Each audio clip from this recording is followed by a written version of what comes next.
there, deep divers. Get ready because today we're tackling one of the most dramatic chapters in history, Dramatic is right. the plagues of Exodus. Definitely dramatic. Yeah, we're diving into excerpts from an academic study guide on the plagues, and trust me, this isn't your typical Sunday school recap. No, not at all.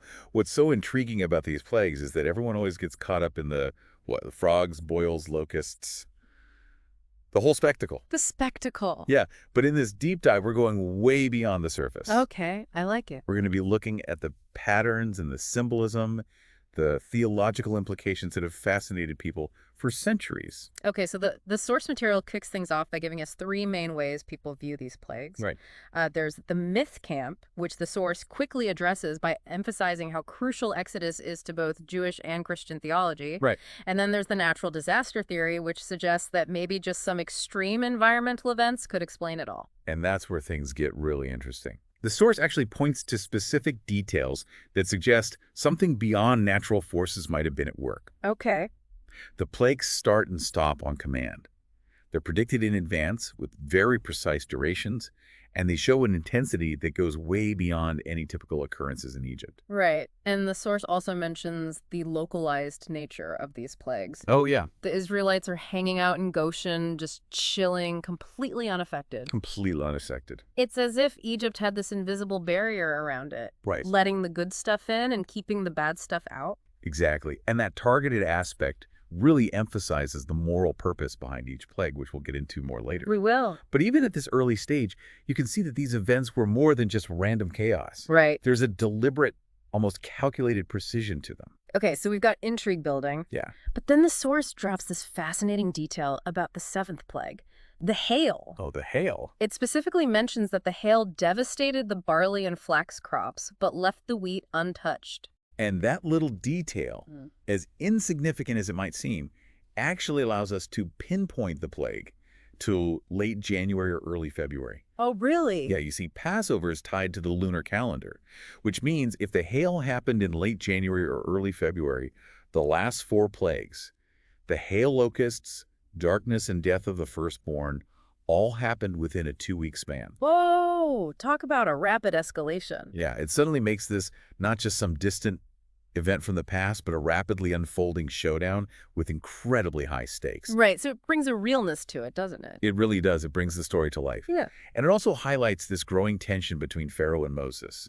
Each plague is another chance for Pharaoh to yield, to recognize the power of Yahweh. Speaking of the plagues, the source includes this amazing chart listing them all out, along with their causes and whether there was a warning beforehand. Right. But what really blew my mind was looking at this chart and realizing the patterns within it. Yeah, the patterns in the plagues are remarkable. You have paired origins like the Nile insects and disease. Yeah. They create this sense of escalation and interconnectedness. And then you have a clear tripartite structure, 3 sets of 3 plagues, with the 10th plague standing alone. Okay. And within each set, the first 2 plagues come with a warning, but the third, bam, no warning whatsoever. It's like a cosmic wake-up call. Yeah, exactly. Yeah. Like, hey, I've given you plenty of chances, but now it's time to pay attention. Yeah, exactly. And then there's even a shift in the narrative.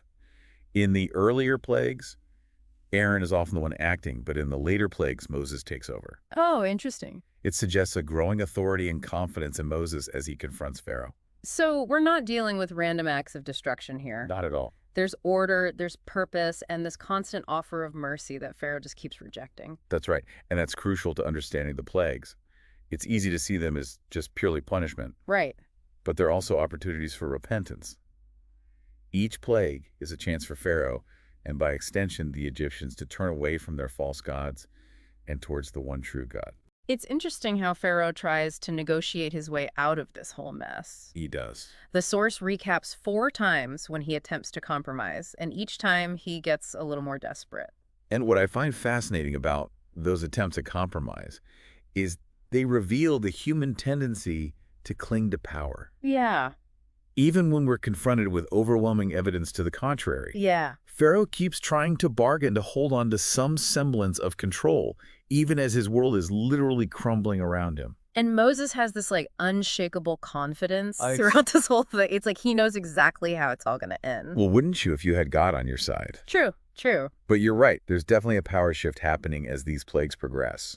Okay, let's talk about plague number 9, the darkness. Okay. 3 days of darkness, so thick you could feel it. And remember, this wasn't just a sandstorm. Goshen had light. Oh, yeah. This plague was in a league of its own, and the source highlights this incredible detail. The 3 days of darkness correspond perfectly with that 3-day journey the Israelites requested earlier. Whoa, I totally missed that connection. It's amazing, isn't it? It is. And it ties back into that recurring theme of the 3 days of creation, the possible 7 days of that first plague. Yeah. These numbers seem to have a symbolic weight. They hint at a deeper significance beyond the literal events. So we have this palpable darkness engulfing Egypt. What does the source say about the impact on the Egyptians? This darkness wasn't just physical. It was a direct challenge to the Egyptian gods. Ra-Amun-Aten, even Horus, who was linked to the pharaoh. Right. Imagine the terror and confusion they must have felt when the deities they relied on seemed completely powerless against this force. This is heavy stuff, but you're explaining it so clearly. Oh, well, thank you. It's like all the pieces are starting to fall into place. Well, that's the beauty of a good deep dive, isn't it? It is. We take what seems like a familiar story and uncover layers of meaning and complexity that we might have missed before. Absolutely. So with all this divine power on display, what does the source say about the ultimate purpose of these plagues? Well, it goes beyond just freeing the Israelites, Okay. although that's obviously a major goal. Yeah.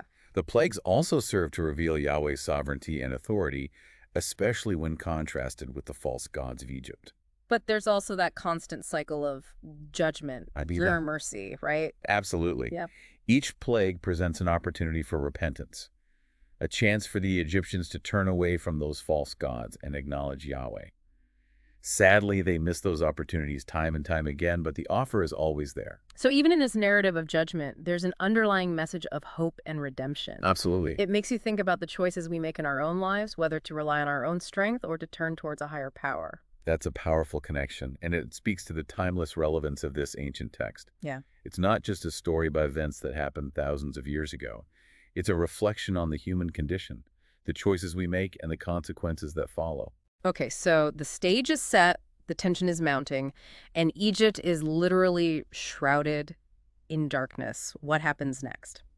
Next, we delve into the instructions for Passover. Ooh, okay. Trust me, this is where the source really gets into the nitty-gritty details that reveal a whole new level of depth and significance. We're talking lamb selection blood on the doorposts and a whole lot more.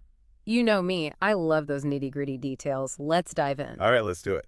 All right, so we're talking Passover, the ultimate act of defiance against Pharaoh, and a pivotal moment in the Exodus story. What insights does the source offer about this event? Well, you've got the familiar setup, choosing the lamb, the symbolism of the blood on the doorposts, the whole 9 yards. But then the source throws in this detail about the timing of the sacrifice, and it's just fascinating. Okay, I'm intrigued. Lay it on me. Okay, so the instructions specify that the lamb must be slaughtered between the twilights. And apparently there's been this huge debate among scholars about what that phrase actually means. Wait, seriously, a debate about twilight? I mean, it's when the sun goes down, right? What's so complicated about that? It's not as straightforward as you might think. The source lays out 3 main interpretations. Some scholars believe it refers to sundown. But that gets a little tricky because Passover begins on the 14th, and sundown would technically be the start of the 15th. Right. Others argue for a time between sunset and darkness, but logistically there's no way the entire community could have slaughtered all those lambs in such a short window. Okay, so those theories are out. What's the prevailing interpretation then? The most likely scenario, according to the source, is that the sacrifice took place in the afternoon, coinciding with the daily Tamid offering at the temple. Tamid offering. Refresh my memory on that one. Oh, right. It was this super important daily sacrifice performed in the temple, 1 lamb offered in the morning and another in the afternoon for the sins and salvation of the people. The source suggests that the Passover sacrifice was likely incorporated into this existing ritual, taking place around the same time as the afternoon Tamid offering. Ah, that makes sense. It's like, why create a whole new time slot when you can just piggyback on an already established ritual, efficient and practical? Exactly. And it highlights how deeply ingrained these rituals were in the lives of the Israelites. It wasn't just about following instructions. It was about weaving these symbolic acts into the very fabric of their daily existence. I'm loving these little details. They really make the story come alive in a whole new way. Absolutely. Speaking of details, the source also points out that the establishment of Passover actually shifted the start of the year for the Israelites. Whoa, really? That's a significant change. What was the original start of the year and why the shift? Before Passover, the year began in the fall, around September or October, which was believed to be the time of creation. But with the Exodus, the focus shifted to the spring, to the month of Abib, which corresponds to March or April on our calendar. So Passover wasn't just about freedom from Egypt. It was about a whole new beginning, a complete reorientation of time itself. Precisely. And this calendar shift becomes incredibly significant when we connect it to the timeline of Jesus. It's going to blow your mind. Okay, you've officially piqued my curiosity. Spill the beans. All right, remember that detail from the Gospel of John about Jesus having dinner at Bethany 6 days before Passover? Yeah, it was like a final gathering before the Last Supper. Exactly. Now, if you work backward from that dinner, considering how the ancients counted days, remember day one is the first day of the event. You uncover something incredible. Jesus entered Jerusalem on Palm Sunday, which happened to be the same day the Passover lamb was traditionally selected. No way. So he enters Jerusalem on the very day they're choosing the sacrificial lamb. I see where you're going with this. Keep following that timeline, and you discover that the Passover sacrifice that year fell on a Thursday, aligning perfectly with the timing of the afternoon Tamid offering. Wait, so Jesus entering Jerusalem as the Passover lamb is being chosen is ultimately sacrificed on the same day at the same time as the Tamid offering. Mind blown, right? Yeah. These subtle but incredibly powerful connections reveal the depth and intentionality woven into the biblical narrative. This is giving me chills. It's like all these seemingly separate pieces suddenly click into place, revealing this grand overarching story of salvation. And that's exactly what the source is highlighting. It's not just about understanding the historical events in isolation, it's about grasping how those events foreshadow and ultimately culminate in the sacrifice of Jesus. Okay, so we've got the Passover meal, the unleavened bread, the bitter herbs, the sense of urgency as they eat in haste, all mirroring the events of the Exodus. But I have a feeling you're about to drop some serious knowledge bombs about how all of this connects to Jesus. You know me too well. Yes, the Last Supper is deeply rooted in the Passover tradition. But it's not just a reenactment, it's a fulfillment. Jesus becomes the sacrificial lamb, establishing a new covenant, a new Passover meal, the Eucharist. Whoa. Okay, slow down for a second. You're saying that the Eucharist, the bread and wine we share in church, is directly connected to the Passover meal. Absolutely. The unleavened bread, once a symbol of the hasty Exodus, now represents the body of Christ given up for us. The bitter herbs, a reminder of the bitterness of slavery, now point to the suffering Jesus endured for our sake. And the entire meal, once a commemoration of freedom from Egypt, becomes a celebration of our freedom from sin and death through Christ's sacrifice. Wow. So every time we participate in the Eucharist, we're not just remembering a historical event, we're actively participating in this ongoing story of salvation. Exactly. And the source adds this incredibly poignant detail. While Jesus is on trial, most of his followers are at the temple for the required Passover assembly. It's this stark contrast that highlights the transition from the Old Covenant to the New. The old Passover is still being observed, but Jesus is ushering in something entirely new, something that will forever change how we understand God's plan for humanity. All right, my brain is officially overflowing. We've covered so much ground today, but I feel like we're just scratching the surface of this incredible story. That's the beauty of a good deep dive, isn't it? We start with a seemingly simple topic and end up uncovering layers upon layers of meaning and complexity. So where do we go from here? What's the big takeaway, the question we should all be pondering as we move forward? Well, the source leaves us with this thought-provoking challenge. If the Israelites had to actively participate in Passover to be saved, choosing the lamb, applying the blood, eating the meal, what does that mean for our active participation in our faith today? What's our sign of protection, our way of taking part in this new Passover meal? Ooh, that's a heavy one, but I'm definitely going to be chewing on that for a while. It wasn't enough for the Israelites to just like perform the rituals right, to go through the motions of the Passover. No, not at all. The source really emphasizes this idea of internalizing the ritual, making it more than just an empty tradition. Right. And it connects this idea to our own faith journey. Okay. Just as that blood on the doorpost protected the Israelites, we have our own sign of protection, so to speak. Interesting. What exactly does the source suggest as like our modern day blood on the doorpost? Well, the source points to baptism belief in Jesus as the path to salvation and receiving the Eucharist. Okay, I get the belief in Jesus part, but how do baptism and the Eucharist fit into that idea of protection? Okay, think of it this way. Baptism is like our entry point into this new covenant, our symbolic passing under the protection of that blood. Okay. It's a cleansing, A rebirth, a new beginning, Okay. and the Eucharist. That's our way of participating in the meal, of connecting with Christ's sacrifice in a personal and tangible way. Yeah. It's about receiving the very essence of his love and offering. Wow, that puts a whole new perspective on those rituals. It's not just about outward actions, it's about internal transformation and connection. Exactly. And the source raises this challenging question. If the Israelites had to actively participate in Passover to be saved, what does that mean for us today? Are we just sitting back expecting things to happen passively, or are we actively engaging with our faith, living out our beliefs? That's a powerful question. It makes you reflect on your own level of commitment, doesn't it? Absolutely. It challenges us to move beyond simply wearing the sign, to actively partake in the meal, so to speak, to not just observe from a distance, but to fully immerse ourselves in the experience of faith.